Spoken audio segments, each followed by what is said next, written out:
자부하면서도 욕을 많이 먹고 있는 항목 중에 하나가 제 인생의 좌우명이에요. 제 인생의 좌우명이 제 카톡문에 뭐라고 나와 있냐면 힘든 일은 남에게 이렇게 써 있어요. 힘든 일은 남에게라는 게 많은 분들이 아니 어떻게 다른 사람을 돕는 직업을 가지고 있는 사람이 어떻게 그런 얘기를 할 수 있습니까? 좀 상처받았습니다. 이런 분들도 계시거든요. 저는 상처받게 그냥 놔둬요. 왜냐하면 저의 취지는 뭐였냐면 다른 사람 일까지 다 떠맡아서 하더라고요. 어느 순간 보니까 아 이건 아니다. 그래서 제가 아이들 크면서 딱 40대 중반에 제가 그 결정을 한 것 같아요. 이 힘든 일은 남에게라는 단어를 내 일이 아닌 건 그 사람에게 넘기고 할 수 있다면 내가 도움을 받을 수 있는 일은 최대한 도움을 받아서 다른 사람의 요청을 받아서 그 사람에게 또 공을 돌리고 내가 딱 해야 될 요건이 어디까지고 내 에너지 수준이 어디까지인지 알아가지고 거절하는 거예요. 그렇게 정리하는 거고 이게 되게 중요하더라고요. 40이 참 인생 정리하기가 좋은 나이인 것 같아요. 그때는 밀어낼 힘이 있거든요. 아직 우리에게도 선배가 있어서 무슨 이런저런 얘기 나오면 선배한테 물어볼 수 있고요.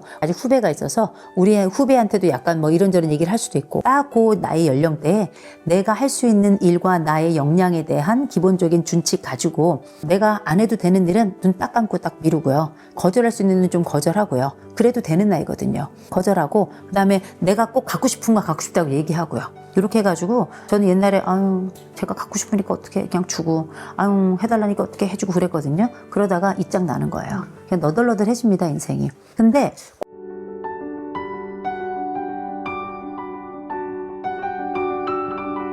남녀노소 불문하고 도파민 중독에 빠져 있는 것 같은데 특히 40대는 인터넷을 자유롭게 활용한 첫 세대라서 도파민 중독 수준도 남다른 것 같은데요. 도파민 중독에서 벗어나는 법이 있을까요? 그런 건 없어요. 그냥 끊는 수밖에 없을까요? 끊어도 이게 일종의 중독이라고 하는 건 자꾸 눈에 아른아른해요. 게임은 해야 된다. 이런 얘기 하잖아요. 이게 진짜 이거 되게 현실적인 얘기거든요.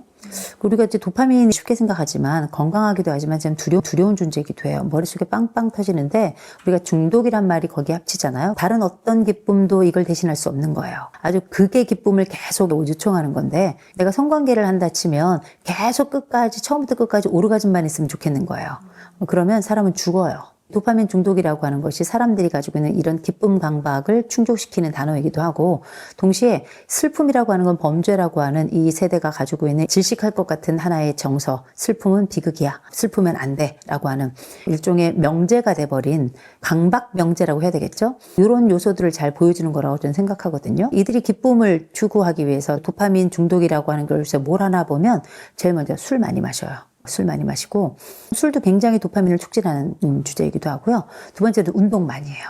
운동 많이 하고요. 그다음에 게임 많이 하고요. 요새 그래서 마약도 많이 해요. 이런 것들이 다 도파민들을 뿜뿜뿜뿜 뿜어내는데 이 도파민이 이렇게 중독이 될 정도로 뿜뿜뿜 뿜어내는 거 있잖아요. 이걸 우리가 이제 행복한 상태다 이렇게 얘기하는데 중독이란 말이 전 잘 붙은 것 같아요. 행복은 일상적 상태가 아니에요. 사람들이 행복해야 돼 이렇게 얘기하잖아요. 행복하고 싶어? 이건 원하는 상태예요. 일상적 상태가 아니에요.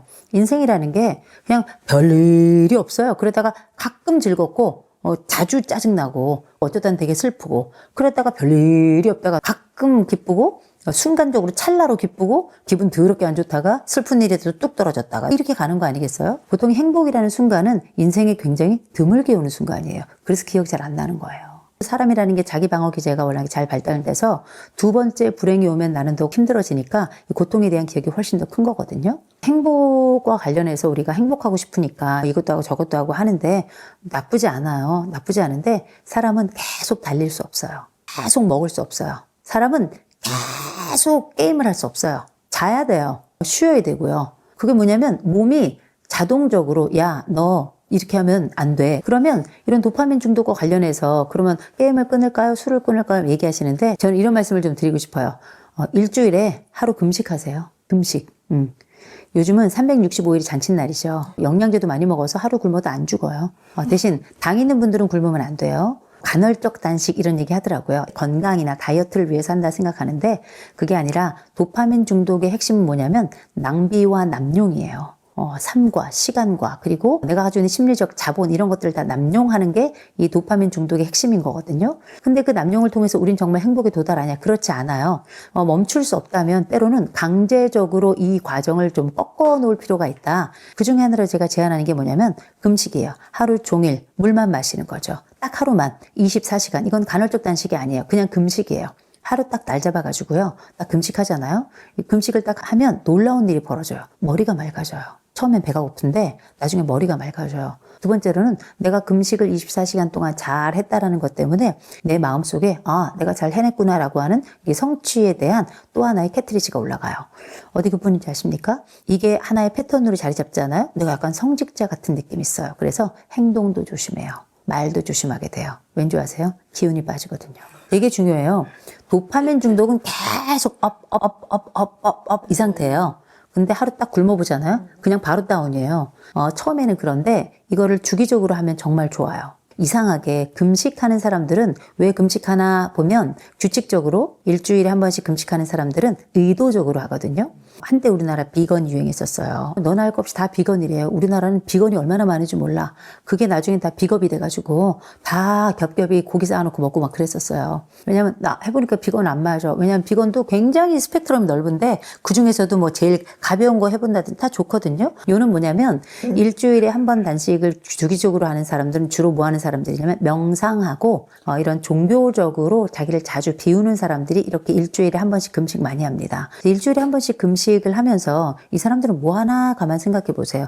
일주일에 한 번씩 금식하면서 나이트 가는 게 아니에요. 그동안은 뭐냐면 탑돌이 하고요. 일주일에 한 번 그 하루 비는 시간 동안에는 명상합니다. 이상할 정도로 배가 고파서 그런 것 같기도 해요. 이건 배고픔만이 아니에요. 마음을 비우면서 동시에 우리 영혼 안에 있는 켜켜이 갇혀 있는 마치 우리 핏줄 속에 혈관 속에 있는 콜레스테롤을 털어내듯이 삶에 있어서 이 무겁고 불편한 것들을 이렇게 좀 털어버리는 이런 정신정화 운동을 하고 있는 거라고 저는 생각을 하거든요. 그런 차원에서 보자면 일주일에 한 번 우리가 일상을 살아가면서 때로는 나를 조절하는 방법이 도파민 중독이라고 하는 거대한 담 앞에서 어렵다 판단될 때는 몸으로 먼저 시작했으면 좋겠다는 거예요. 일주일에 한 번 적어도 금식 한 번 해보면 좋겠다. 물론 일주일에 한 끼, 날짜와 요일, 아침, 점심, 저녁 중에 한 끼를 딱 정해놓고 그렇게 하는 것도 괜찮아요. 대신에 주기적으로 해야 돼요. 나와의 약속이니까. 그렇게 한번 하시잖아요. 이것 자체가 우리가 식에 대한 조절은 대단한 일이에요. 내가 어떤 것을 먹을 수 있지만 먹지 않겠다라고 하는 건 지금 배가 안 고파서 안 먹는 것도 있겠지만 그게 아니라 정해진 시간에 배가 고파도 먹지 않고 배가 안 고파도 내가 그 시간을 지키겠다는 의지 자체가 다른 삶에 대한 통제력이 생기는 거거든요. 중독이 됐다는 건 이미 여러분은 여러분 스스로를 통제할 수 없다는 얘기입니다. 너무 심하니까 중독이라는 얘기가 나온 거잖아요. 내 스스로가 나를 통제할 수 없다 생각하실 때에는 일주일에 한 번 무조건 시간 정해놓고 저는 좀 굶었으면 좋겠어요. 다이어트를 위해서가 아니라 나의 삶에 대한 일종의 필터링, 나의 삶에 대한 일종의 클리닝, 나의 삶에 대한 일종의 자기 점검이자 자기 돌봄을 위해서 그렇게 일주일에 한번 금식해 보시면 좋겠습니다. 마음이 왜 힘들어지는 걸까요? 마흔은 핑계고요. 원래 마음이 불편했던 거예요.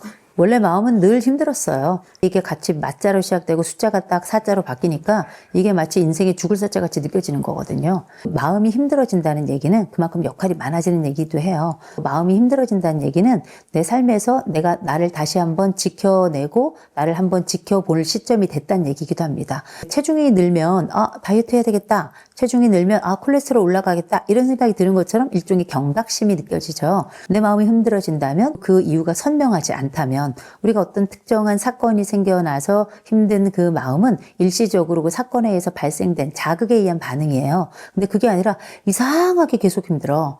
이상하게 계속 지치고 근데 그게 정말 마흔이 돼서 내 마음이 힘들 것까 생각해보면 나이가 원래 지칠 때도 된 거예요. 열심히 일해왔고요. 내가 가지고 있는 이 마음의 무게는 원래 그 정도 됐었는데 약간 체력이 더 떨어지면서 이런 마음 무게가 더 크게 느껴지는 거 아닌가 싶어요.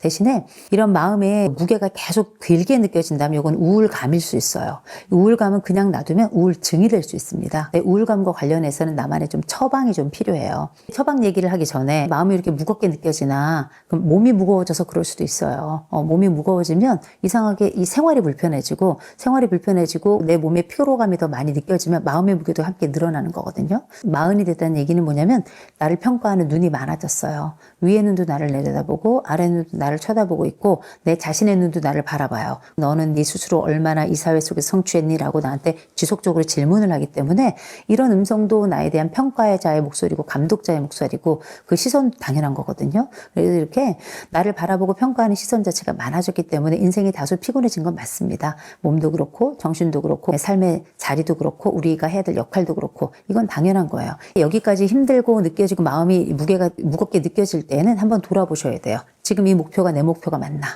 되게 중요해요.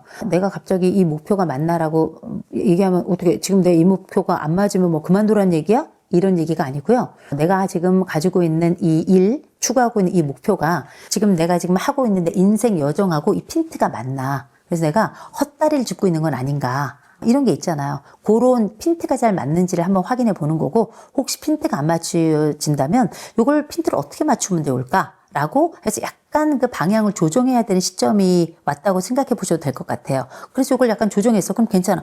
아주 나이스인 거죠. 또 한 가지는 우리가 이 시점이 왔을 때 이 사람들의 요구가 많아질 때가 있어요. 요구가 많아지면 나도 모르게 다 모든 일이 나에게 와 있어요. 그런 일이 많잖아요. 또 역할이 많고 위아래로 해결해야 될 일들이 많으니까. 그래서 뭐 해야 되냐면 이때는 자기 일에 대한 경계를 정하셔야 돼요. 그래서 제가 정말 자부하면서도 욕을 많이 먹고 있는 항목 중에 하나가 제 인생의 좌우명이에요. 제 인생의 좌우명이 제 카톡문에 뭐라고 나와 있냐면 힘든 일은 남에게 이렇게 써 있어요. 힘든 일은 남에게라는 게 많은 분들이 아니 어떻게 다른 사람을 돕는 직업을 가지고 있는 사람이 어떻게 그런 얘기를 할 수 있습니까? 좀 상처받았습니다. 이런 분들도 계시거든요. 저는 상처받게 그냥 놔둬요. 왜냐하면 저의 취지는 뭐였냐면 다른 사람 일까지 다 떠맡아서 하더라고요. 어느 순간 보니까 이건 아니다. 그래서 제가 아이들 크면서 딱 40대 중반에 제가 그 결정을 한 것 같아요. 이 힘든 일은 남에게라는 단어를 내 일이 아닌 건 그 사람에게 넘기고 할 수 있다면 내가 도움을 받을 수 있는 일은 최대한 도움을 받아서 다른 사람의 요청을 받아서 그 사람에게 또 공을 돌리고 내가 딱 해야 될 요건이 어디까지고 내 에너지 수준이 어디까지인지 알아가지고 거절하는 거예요. 그렇게 정리하는 거고 이게 되게 중요하더라고요. 40이 참 인생 정리하기가 좋은 나이인 것 같아요. 그때는 밀어낼 힘이 있거든요. 아직 우리에게도 선배가 있어서 무슨 이런저런 얘기 나오면 선배한테 물어볼 수 있고요. 아직 후배가 있어서 우리 후배한테도 약간 뭐 이런저런 얘기를 할 수도 있고 딱 그 나이 연령대에 내가 할 수 있는 일과 나의 역량에 대한 기본적인 준칙 가지고 내가 안 해도 되는 일은 눈 딱 감고 딱 미루고요. 거절할 수 있는 일은 좀 거절하고요. 그래도 되는 나이거든요. 거절하고 그다음에 내가 꼭 갖고 싶은 거 갖고 싶다고 얘기하고요. 이렇게 해가지고 저는 옛날에 제가 갖고 싶으니까 어떻게 그냥 주고 해달라니까 어떻게 해주고 그랬거든요. 그러다가 이짝 나는 거예요. 그냥 너덜너덜해집니다 인생이. 근데 그때 제가 딱 45세 힘든 일은 남에게 딱 어쩜 이렇게 꿀 같은 구절이 내 머릿속에 생각이 났는지 딱 결정을 하고 난 다음에 전 자유를 얻었어요. 자유를 얻어가지고 저도 하기 싫은 일 많이 해요. 아니 우리가 직장 다니면서 어떻게 하기 싫은 일 해요. 저도 학교에도 있고 뭐 다른 뭐 이런저런 일들이 많으니까 만나기 싫은 내담자도 있어요. 너무 만나고 싶은 내담자도 있고 그러나 싫어도 그 사람이 내 사람이고요. 좋아도 그 사람이 내 사람이니까 그 일을 하지만 그럼에도 불구하고 내가 그전에는 모든 일을 다 했다면 내 일이 아닌 게 어떤 것인지 이제 채로 그리고 키로 이렇게 키지를 좀 하게 되더라고요. 이건 손절의 문제가 아니에요. 일의 문제예요. 저는 손절 잘 안 하는 사람이에요. 어차피 안 만나는 사람 안 만나는데 뭐 손절이고 뭐라고 할 게 뭐가 있어요. 근데 일은 그렇잖아요. 내가 내 주제를 알아야 되겠다. 내 주제꼴을 좀 알아야 되겠다. 할 수 없는 걸 못한다 말해야 되겠다. 부끄럽지만. 제가 좋아하는 일본 드라마가 있어요. 부끄럽지만 도망가는 건 도움이 된다. 그게 너무 좋더라고요. 저는 그 드라마가 내용은 그냥 그래요. 근데 제목이 너무 마음에 들더라고요. 진짜 맞는 얘기잖아요. 부끄럽지만 도망가는 것은 도움이 된다. 이게 너무 마음에 들더라고요. 부끄럽죠. 그러나 때로 도망가는 게 도움이 됩니다. 근데 우리가 이건 도망가는 게 아니라 나에게 부탁한 거를 또 내 일이라고 던져줬지만 사실은 내 일이 아니거나 내가 할 필요가 없는 것들에 대해서 이렇게 정리를 하는 거예요. 그래서 나의 에너지 수준과 나의 능력을 알고 이렇게 정리를 하면 한결 수월해지면서 마음도 수월해져요. 그래서 저는 40에 인생 정리를 좀 했으면 좋겠다. 그러면 인생 정리하면 머리가 골재 아파지잖아요. 또 그려? 인생 곡선을 막 그려가지고 그래 너는 20대 해가지고 난 40대 뭐래?